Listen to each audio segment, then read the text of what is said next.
ছাত্র শিবিরের কেন্দ্রীয় সদস্য সম্মেলনের ডেলিগেট ভাইরা তাদের আসন গ্রহণ করছেন এবং তারা সকলের নাস্তা গ্রহণ করছেন।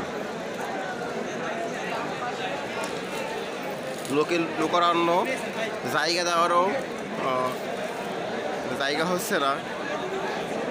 আমাদের ভাইরা সারা বাংলাদেশের দূর দূরান্ত থেকে সেই ঢাকাতে এসেছেন।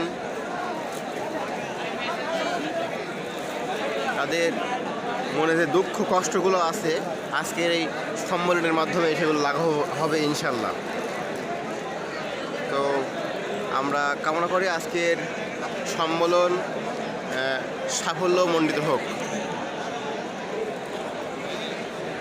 আসসালামু আলাইকুম।